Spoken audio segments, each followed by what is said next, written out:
What if the most powerful thing in your phone isn't the camera, isn't the app, but the silence between two swipes? We tell ourselves it's just for fun, a harmless distraction, a place to catch up on trends, share a laugh, or see what the world is up to. We open it, and we are met with a flood of life. Dancing, cooking, comedy, heartbreak, outrage, inspiration. A chaotic, colorful, endless stream of human experience. It feels random. It feels spontaneous. It feels real. But in this digital carnival, nothing is an accident. Behind the curtain of chaos is a system of almost unimaginable precision. One that isn't just watching what you like, but learning who you are. This is the story of TikTok. It's not the one you've been told. This isn't about data privacy or censorship. It's about something far more personal. It's about the invisible architecture shaping your emotions, your thoughts, and even your sense of self. This is the dark side of TikTok, and it's not what you think. Every time you swipe, you cast a vote. You send a signal into the void. But it isn't just a signal of preference. It's a signal of your current state of mind. A flicker of boredom, a pang of loneliness, a flash of curiosity. You think you're just browsing videos, but you're actually having a conversation. A silent, one-sided conversation with an algorithm that never sleeps. With every pause, every rewatch, every quick swipe away, you are teaching it. You're teaching it what makes you smile, what makes you angry, what makes you feel insecure. You're handing over the keys to your emotional control panel, one tiny gesture at a time. And the algorithm is a very, very fast learner. It doesn't just give you more of what you liked yesterday, it anticipates what you'll need to feel today. It notices the subtle shifts in your patterns. Did you linger on a sad song a fraction of a second longer than usual? The next video might be a little more melancholic. Did you swipe angrily past a political video? It learns your triggers. Slowly, imperceptibly, the feed begins to change. The funny cat videos are replaced by intense debates. The dance challenges give way to stories of personal tragedy or injustice. It isn't just showing you content anymore. It's curating your reality. It's building a world just for you, designed for maximum engagement. And that engagement is fueled by one of the most powerful chemicals in your brain, dopamine. We often think of dopamine as the pleasure molecule, but that's a misunderstanding. It's the motivation molecule. It's the chemical that drives you to seek rewards. It's the voice in your head that says, "Do that again." Social media platforms have always played with this system. A like is a small dopamine hit.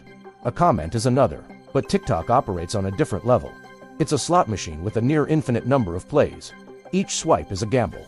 Will the next video be amazing? Will it be boring? Will it be something that changes your whole day? This uncertainty is what makes it so addictive. It's not about the reward of finding a good video. It's about the hunt itself. The platform isn't designed to reward the time you spend watching. It's designed to reward the speed of your reaction. Swipe, hit, swipe, miss, swipe, hit. With each scroll, a tiny pulse of anticipation and release. It trains your brain to crave that next hit, faster and faster. Your thumb knows what to do before your conscious mind can even ask, "What am I doing?" You reach for your phone to check the time, and suddenly 20 minutes have vanished. You've been caught in the loop.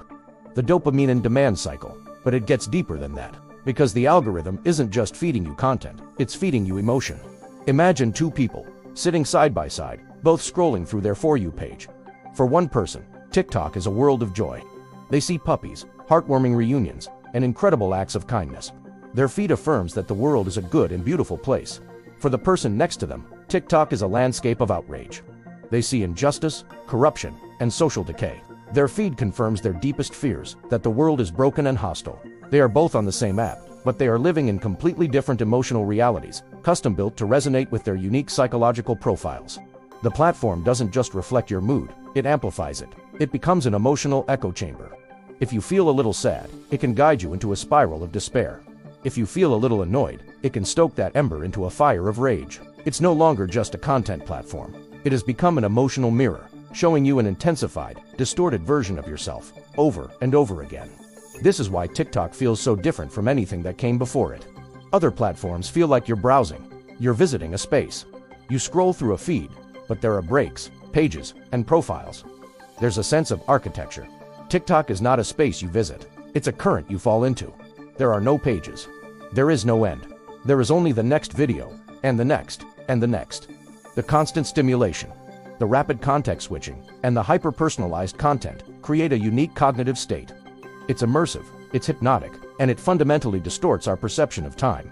You open the app for what feels like 5 minutes, but an hour melts away. The sun sets outside your window, unnoticed. The world shrinks to the size of your screen. The speed and intensity are engineered to overwhelm your brain's ability to keep track. You're not just watching videos. You're entering a flow state, deliberately induced by the app's design. This time distortion isn't a bug, it's a feature.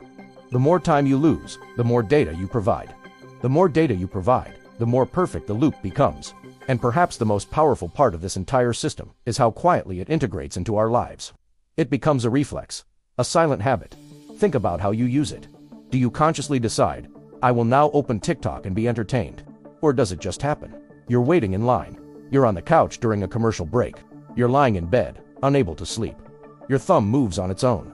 The app opens. The scrolling begins. There was no conscious intention. There was only a micro moment of boredom, a void that the app was perfectly designed to fill. It doesn't need to ask for your attention. It captures your attention before you even realize it's available. This is a new kind of interaction, not active engagement, but passive capture. We've become so accustomed to this reflex that we barely notice it's happening. It's like breathing. And that is the ultimate victory for any attention-based system, to become so ingrained in your behavior that it feels like a part of you. So, is TikTok evil? Is there a shadowy group of engineers cackling as they manipulate the world's emotions? No. The truth is far more mundane, and in a way, far more unsettling. TikTok isn't evil, it's just optimized. It is the most ruthlessly efficient attention-capturing machine ever built. It's the result of millions of hours of machine learning and human psychological research, all pointed at a single goal: keeping your eyes on the screen for as long as humanly possible. The system isn't programmed with malice. It's programmed with a relentless, unfeeling logic. It is doing exactly what it was designed to do, and it is doing it better than anyone could have ever imagined. This leads us to the bigger, more important question. We are the first generation in history to carry a device in our pocket that can instantly, algorithmically, and persuasively alter our emotional state. We've outsourced our moods to a complex system we can't see and don't understand. A system that learns our deepest vulnerabilities and feeds them back to us, not to help us, but to hold our gaze for one more second.